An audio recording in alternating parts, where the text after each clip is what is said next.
Hello everybody, welcome to another edition of Lunchtime Live with Jeff Davis, aka Goldfish, Channel Islands Fin and Feather.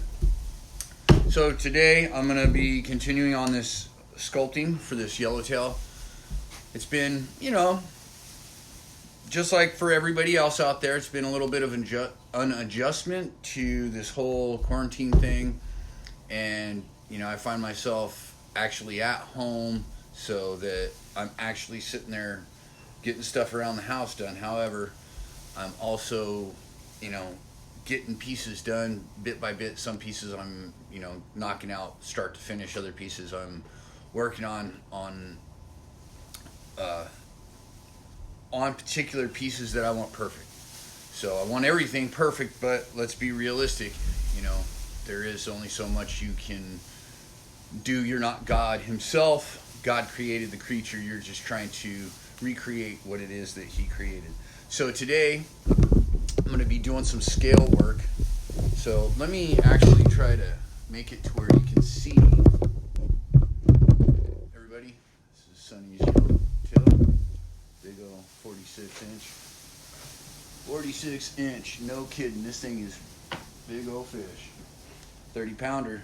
All right, so maybe you can see it, but there are some spots in here that I wasn't too happy with. I believe it was the mold itself. When you're working with a big, giant piece, you got variables that are beyond what you actually can foresee, so to speak.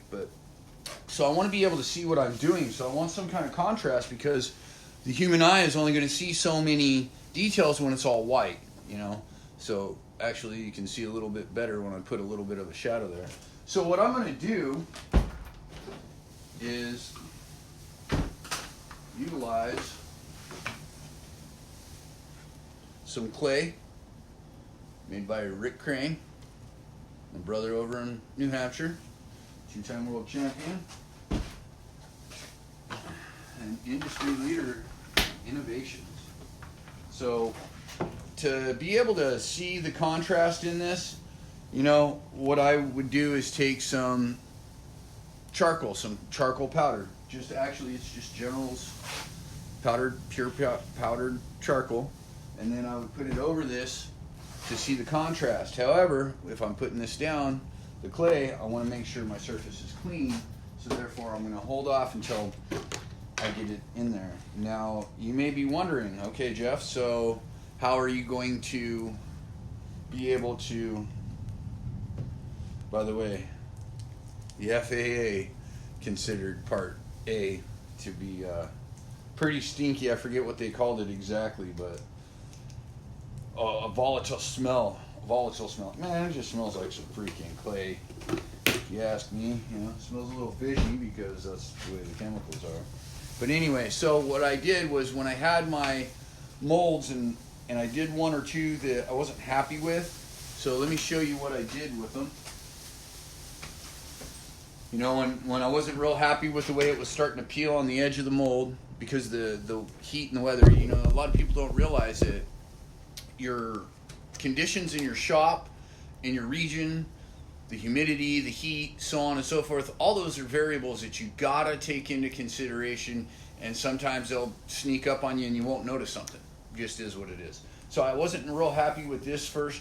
This was actually, I think, the second time I poured. One side I wasn't real happy with, so I pulled it out while it was still soft and I flattened it out. Now the reason why I did that, what is up, Sonny? Much love, bro. Working on your fish right now, brother. So basically, I had a piece that I wasn't happy with the way it came out, and I'm really picky, really picky on this. I want it to be absolutely the very best. Not just because I'm doing a production mold, but because this is a fish that my dear brother Sonny caught and entrusted me to do an outstanding job, so I'm giving it everything. Yeah, it does look familiar, brah. Every time I go to your Facebook or see your Facebook on somebody's comment or something, Sonny's sitting out with this, and I was there. I don't think I was the one that took the picture that day, but Sonny's sitting there and he's got his son and he's got this piece, and that's what Channel Islands Fin and Feather is about. It's bringing the adventure to life for generations to share. So what I've done is that piece that didn't turn out, I took and I cut a piece off of that. So, and actually, let me see here. So, I'll wash this off. But if you check this out, so let me do that to where you can actually see it. So if you look at this, this has got every single freaking scale in that thing, okay? So when I put, mom's doing great, brother. So when you put a contrast on there, you're seeing every single scale. That's why it took me, you know, to the brink of insanity trying to make sure that I'm doing this absolutely perfect. So what I'm going to do is now I'm going to clean all this charcoal off because I don't want to, you know, corrupting the clay. So let me clean this off real quick. You know, do the best you can. Make sure you're not corrupting your stuff. But now you guys get to see the contrast. All right, so what I'm going to do is now I'm going to switch gloves real quick because that would probably be the smart thing to do. Grab a glove real quick, everybody.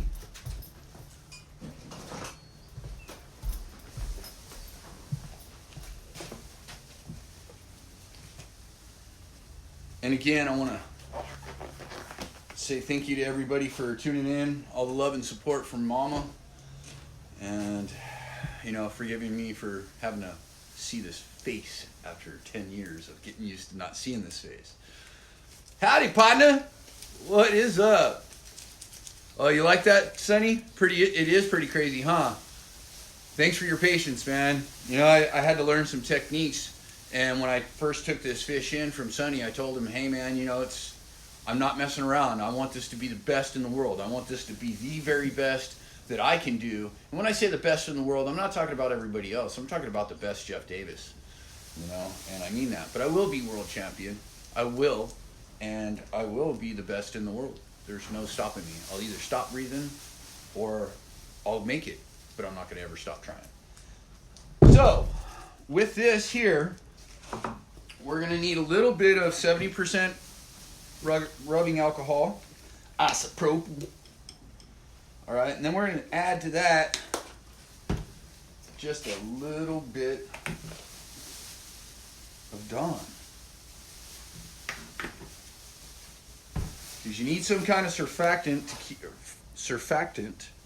to keep it from sticking to everything. So now what this is going to do is this is going to give me the ability to get in here and get my work done, get a bit of that excess off there. So let me see if I can show you guys the exact spot that I'm trying to work on, because I am really actually trying to teach, not just run my mouth. So as you can see, there's a little dent in there, and I believe that's because when I poured it and then flipped it back over, it did what it did. I think it may have been heat because it was real hot. You know, first it's real hot and then it's real cold. Like today it's, you know, not that hot outside, but in here it was about 80 degrees. So what I'm going to do is I'm going to build that up.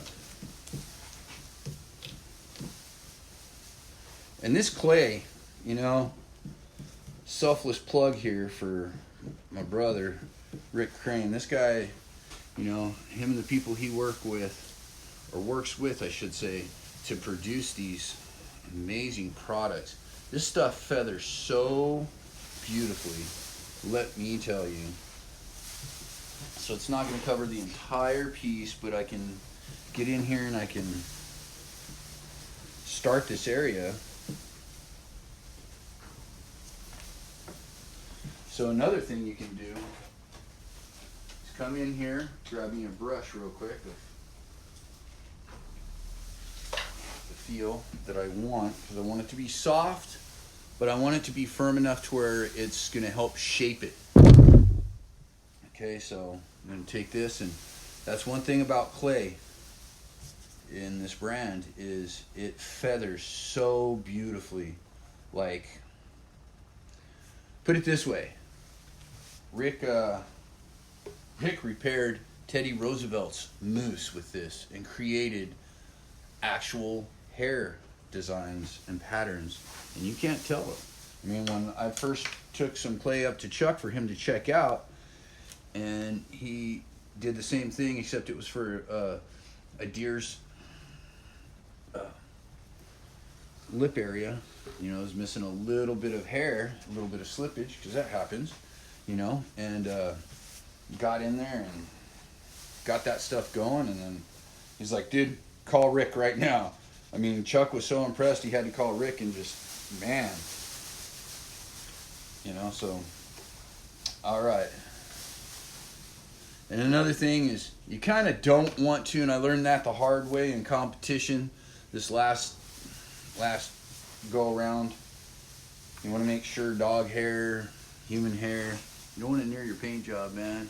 Nothing more embarrassing than having a judge point out that you got hair in your piece, especially when the judge happens to be your mentor and teacher, you know, which what opportunity of a lifetime, probably won't be able to do that ever again, because unless I'm competing where Rick is judging again, but you know, just one of those things to where I was expecting to, you know, hold me to a higher standard, which he didn't. I mean, he's straight across guy, you know.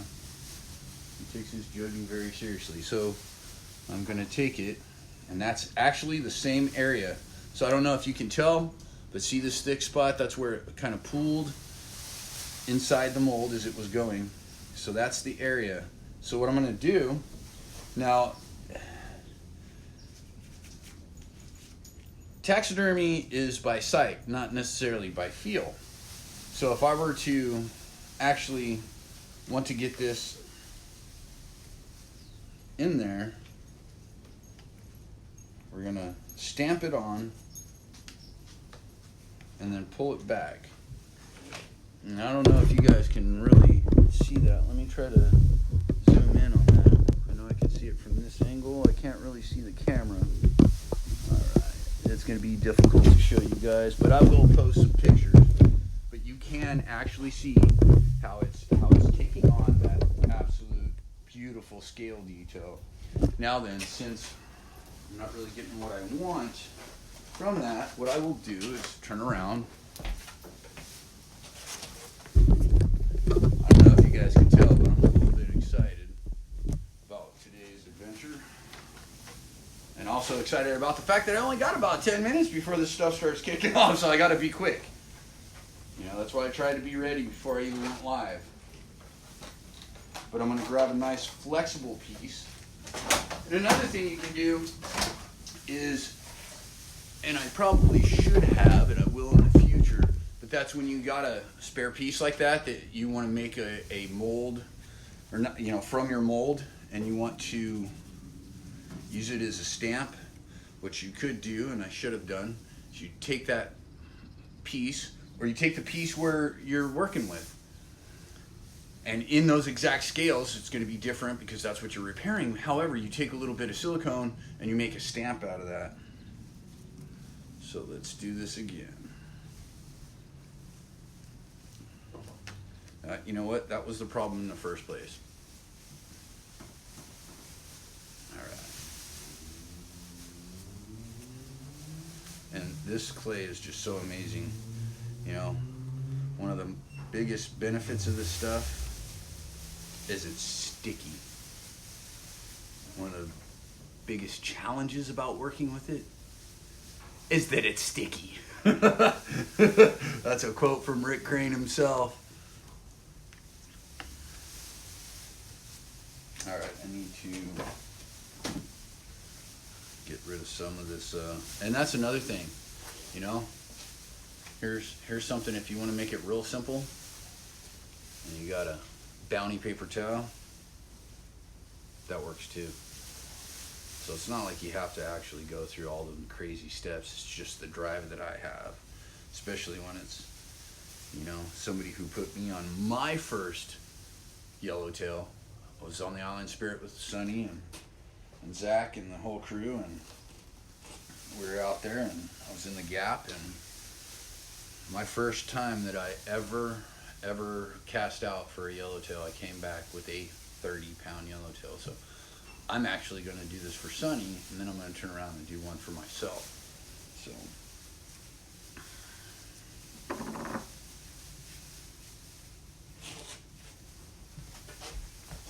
So this is where I'm going to be able to, here we go, might help if I just relaxed. All right, so that's what I'm talking about. That's the bounty. That's not even the actual piece. So let's smooth that out a little bit. Sorry about the face shot, everybody.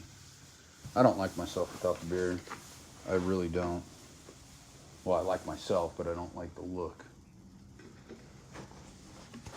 So let's get it nice and clear and clean. This is going to be a good shot of this. Okay. It also helps if you make sure your scales are in the right direction, okay? Not crosswise. Same direction.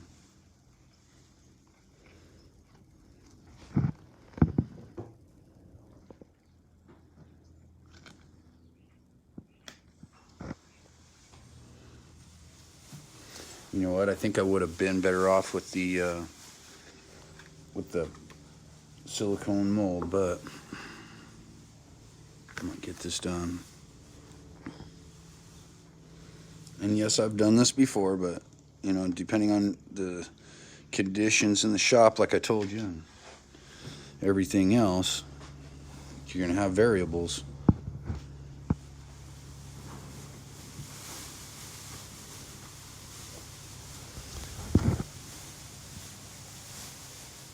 So notice here, that's the actual scale pattern.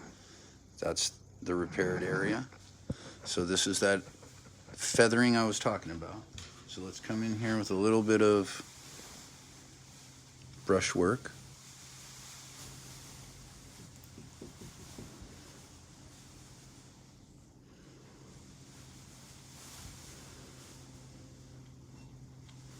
And then I'll come back in once I do that and I'll repattern the scales.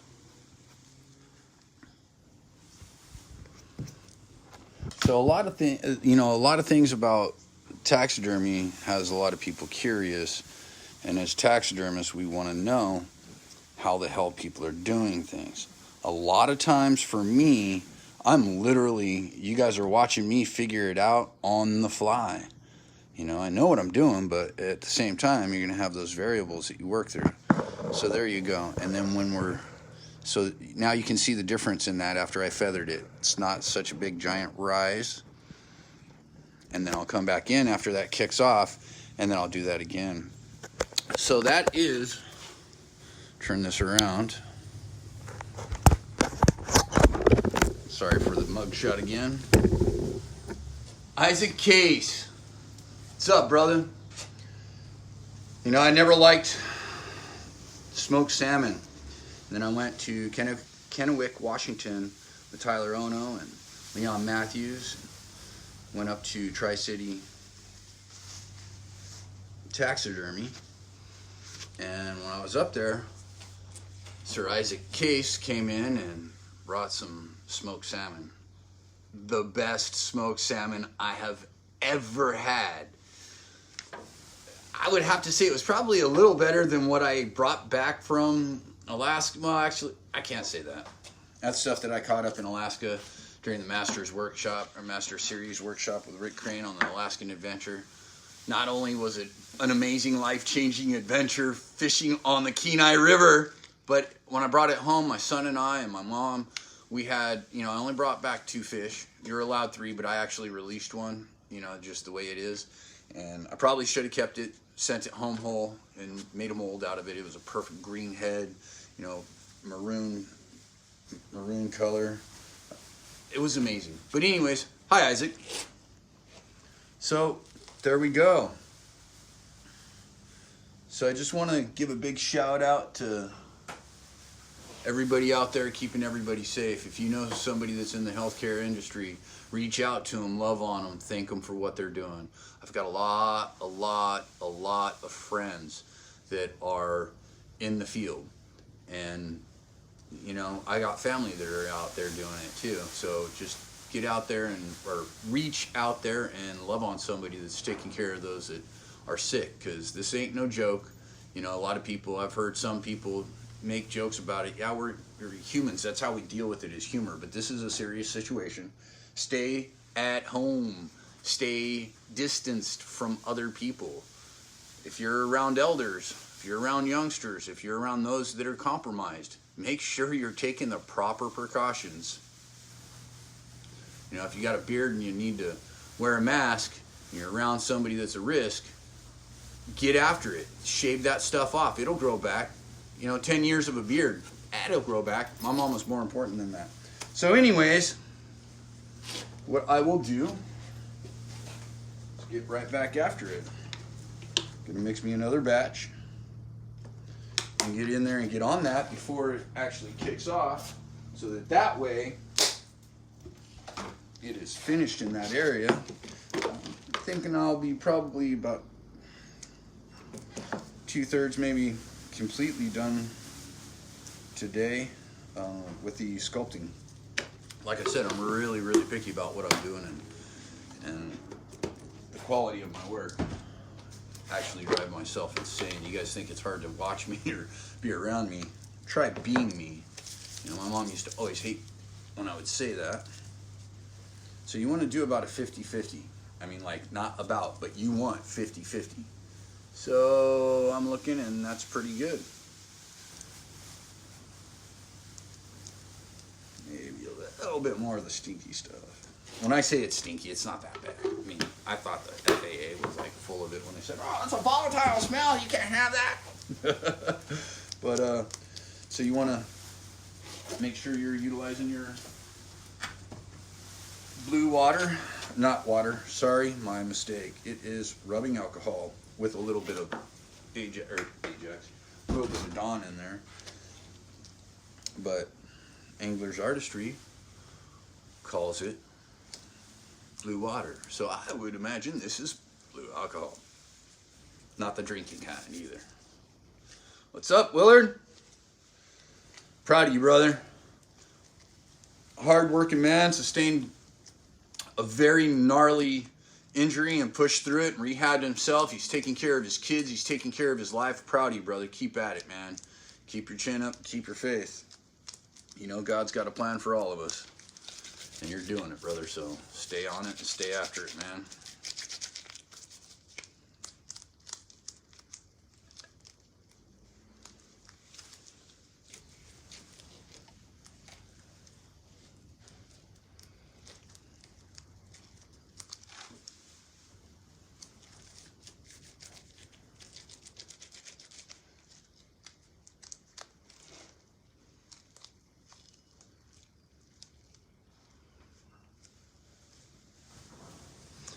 And I'm working this in. I'm not just slabbing a big old chunk on it like I did the first time I did. But you noticed once I got it on there, started working it. But now that I've got two pieces, one's going to kick off first before the other one. I want to make sure that I'm getting in there and getting it down, and getting that blend on there. You also kind of want to watch how much you're putting on, so because it's easier to add a little than it is to take a little off, so keep that in mind. I mean, either or is not that difficult.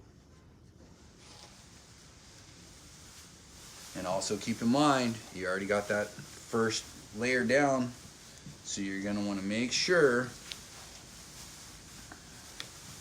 that you're not wiping your scale pattern off after it kind of kicks, because once it kicks to a certain point, then you're going to have to go in and carve it. And that's not a big deal. You can do it. You can do anything.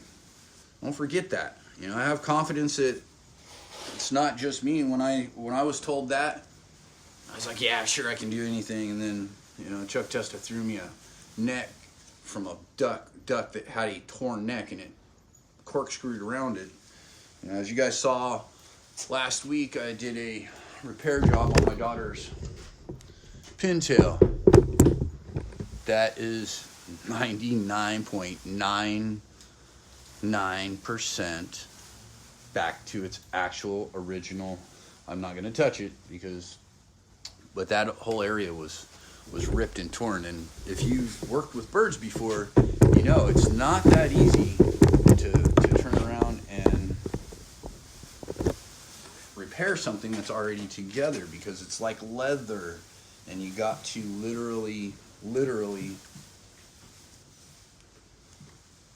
do it while it's together. It's not like you can, with a shirt, you can, or a piece of cloth, and you can move it around and get to that stitch. You're doing it from the outside, through the feathers, everything. So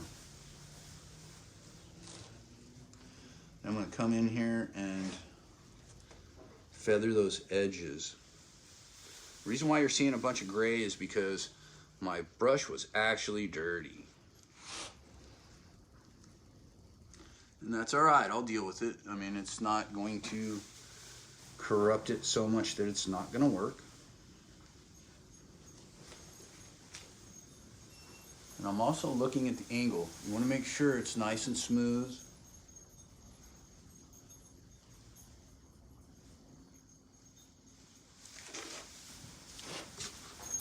You don't want no ripples. You don't want to see where the seam is between the two chunks of clay.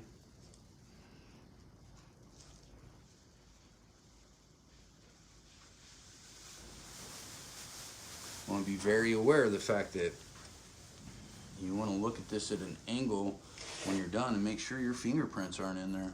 I've had fingerprints and it was pointed out to me and I was like, oh my word, I would have imagined that my fingerprints would have came through a rubber glove. But guess what? That nitrile glove sure did let it go through. So all right, so now that we've got that there, we're gonna utilize a little bit of paper towel action. You know, that's the thing about being a taxidermist. At least where I'm at, there ain't no toilet paper on the shelves most places. You ain't got no paper towels. Guess what?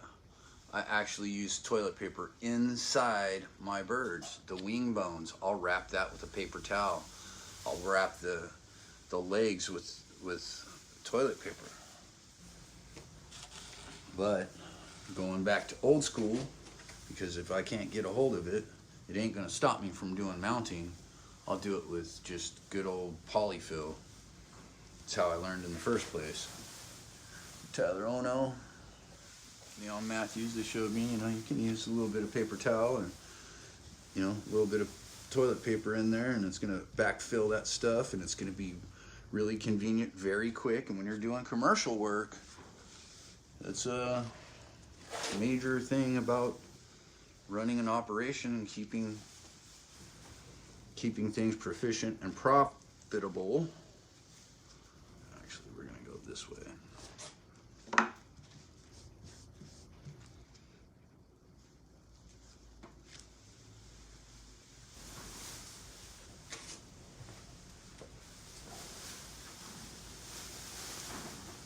Now I'm going to have to come back in here because I see in the seam a little bit of area that I want to feather in a little later. You know, time like the present, Jeff. Might as well get after it now.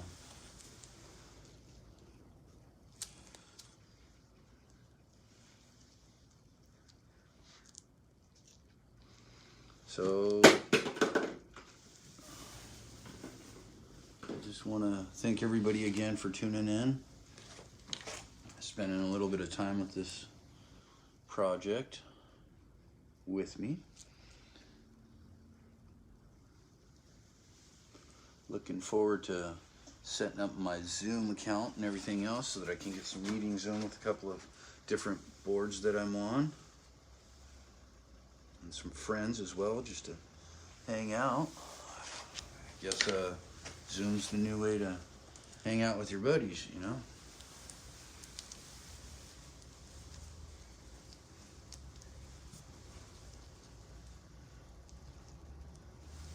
One time at the Alaskan workshop, Rick asked me, how are you still working that stuff? Your time's past.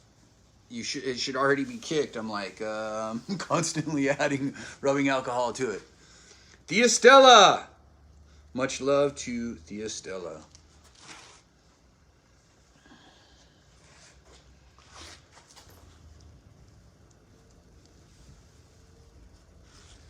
All right, now I'm going to come in and feather that with that brush. That's Just gonna soften that edge, level it out. Just gotta be sure that this new area that I'm trying to flatten down into it, I'm gonna work from here over. I'm not gonna go the other way because it's gonna push down that other side and make it even deeper, or do the exact opposite of what I'm trying to do.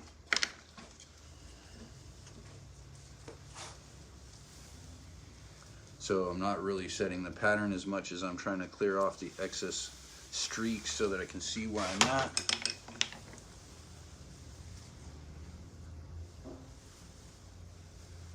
Okay, it's coming along. There it is. And like I said, it's not a art of braille, it is an art of sight. So therefore,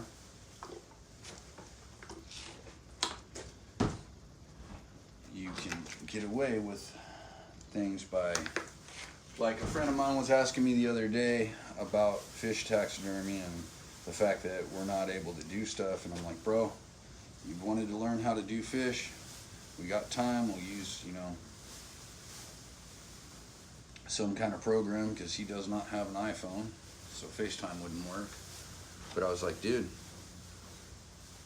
you know, we'll get you on go out there and go catch a surf perch, get you on that, you know. And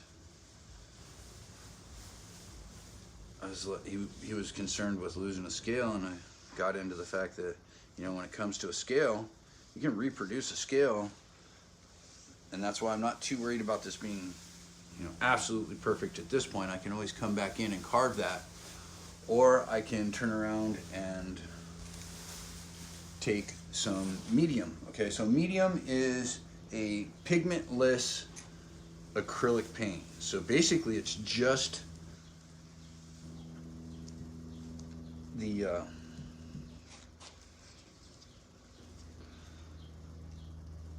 the paint product. It's I'm trying to think of the dang word. Come on now, goldfish.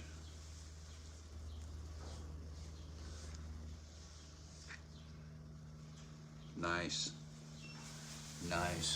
Pretty stoked on that right there.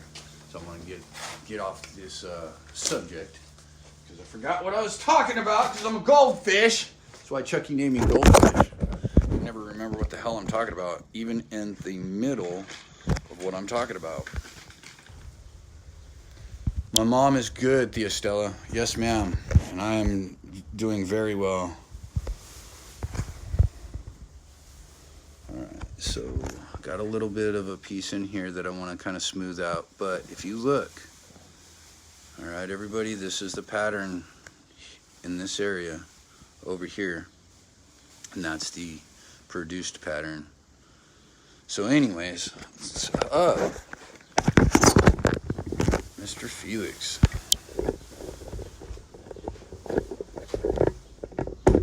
Theo Felix! Anyways, my mom's doing good, Thea Stella. I am staying out of public, not even going shopping anymore. Got 4 chickens, not even going to the store for eggs. You know, I've had a lot of help from people like Ellie, you know, a good friend of mine that, you know, I say good friend because she's a good person, and I've known her for a couple years. Met her at the Cody Jinks concert here in Ventura at the theater, and she reached out to me on IG and said, hey, do you need anything? And I've had a couple of people do shopping for me. That way I can bring it here. It's not that they're infected or whatever, but I want to make sure nothing that goes to my mom's has even got a chance of being infected. So I turn around and I clean everything here, and then I take it over to Mama's. So Mama's doing good. Thank you, Thea Stella. I'm doing well. I've been staying out of public. Only time I leave is to go over and check on Mama and get over to Dr. Kalani for an adjustment, and go over to the pharmacy for Mom.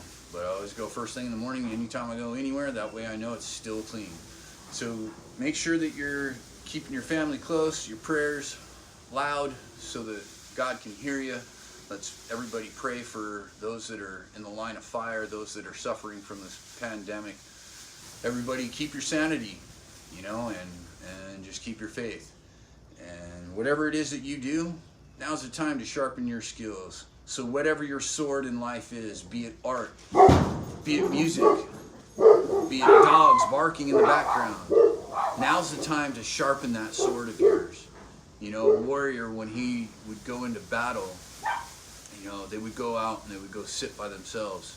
You know, Jesus sat in the desert for 40 days, you know, and isolation is a good thing because it makes you reflect.